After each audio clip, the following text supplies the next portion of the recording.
종편 드라마 사상 최고 화제작으로 꼽히는 스카이캐슬입니다. 블록버스터 한류 드라마도 아닌 이 작품에 우리 사회가 뜨겁게 반응한 건 이 드라마가 입시 경쟁을 다뤘기 때문입니다.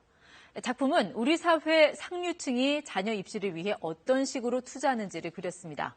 입시 코디네이터라는 생소한 직업군이 등장하고 부유층 자녀의 명문대 입학을 위한 맞춤형 스펙이 완성됩니다.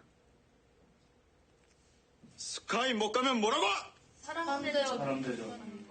더 크게! 사람 되죠. 못 받는다. 드라마에서 폭발했던 국민들의 관심과 분노는 조국 후보자 딸의 입시 논란에서 그대로 나타났습니다. 후보자의 딸도 화려한 입시 스펙을 활용해 이른바 스카이 진학에 성공했기 때문이겠죠. 조 후보자 딸은 2010년 고려대 수시 모집에서 어학 특기자 전형으로 입학했습니다. 이 과정에서 자기소개서에 단국대 의대 논문 제1저자 등 납득하기 힘든 스펙을 적시해 논란의 중심에 섰습니다.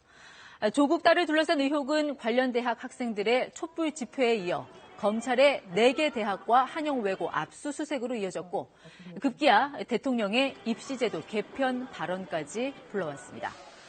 조국 후보자가 국민들 앞에 처음 고개를 숙이며 언급한 것도 딸의 입시 문제였습니다. 아이 문제에는 불철저하고 안이한 아버지였음을 겸허히 고백합니다. 많은 국민들과 청년들에게 마음의 상처를 주고 말았습니다. 지금의 상황을 바라보는 교육계의 시선은 복잡합니다. 고위공직자 검증 과정에서 불거진 입시 비리 의혹이 검찰 수사로까지 번지면서 대입제도 개편안을 내놓은 지 불과 1년여 만에 또다시 제도 개혁 요구에 맞닥뜨렸기 때문입니다.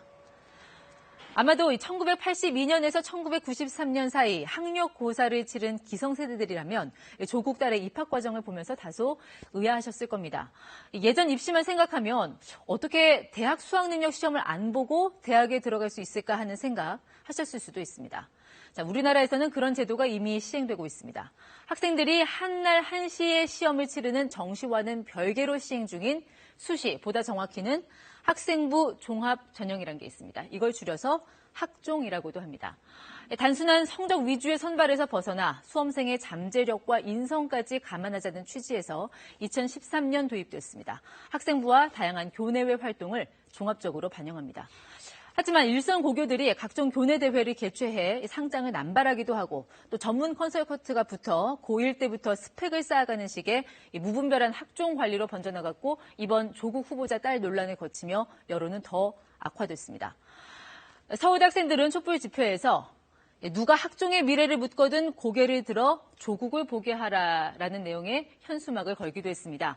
이 대학 슬로건인 누가 조국의 미래를 묻거든 고개를 들어 관악을 보게 하라는 문구를 변형해 학종의 공정성 논란을 꼬집은 것입니다.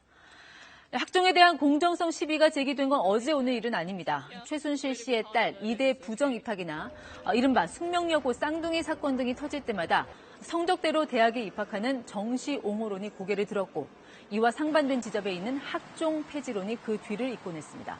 무엇보다 학생들이 공정한 경쟁을 벌여야 할 입시가 부모 인맥을 활용한 스펙에 따라 좌우되는 이른바 부모 찬스가 돼가고 있다는 데 우려가 있습니다. 조국 후보자뿐 아니라 이정옥 여성가족부 장관 후보자에 대한 검증 과정에서도 이 부모 찬스가 논란이 됐습니다. 문제가 된 건 이 후보자의 딸이 고3 시절 출간한 책입니다. 자신의 유학 경험을 바탕으로 출간한 이 책의 추천사를 써준 인물은 압둘 칼람 전 인도 대통령입니다. 자, 이역만리 타국의 낯선 소녀에게 추천글을 써준 건 이정옥 후보자와의 개인적 친분 때문이었습니다. 후보자는 본인 도움을 인정하면서도 입시 결과는 오로지 딸의 능력이었다고 해명했습니다. 들어보겠습니다. 국민들 눈높이에 보기에 이해가 어려우신 점이 있으시다는 걸 충분히 알고 그 점은 송구스럽게 생각을 하지만 글자 한자 또는 원서 쓰는 거 하나 저는 도와준 적이 없습니다. 네, 문 대통령은 이번 입시제도 개편을 언급하면서 이상론에 치우치지 말고 현실에 기초해 실행 가능한 방안을 강구하라고 지시했습니다. 이 실행 가능한 방안이 무엇인지에 대해서는 구체적으로 언급하지 않았지만 조 후보자 딸 논란으로 수시 선발제도의 정당성과 신뢰성에 금이 간 만큼 정시제도 확대로 진행될 거란 관측이 많습니다. 다만 당장의 입시 개편이 또 다른 혼란으로 이어질 수 있는 만큼 구체적인 안을 도출하기까지는 상당한 시간이 걸릴 걸로 보입니다. 친절한 뉴스였습니다.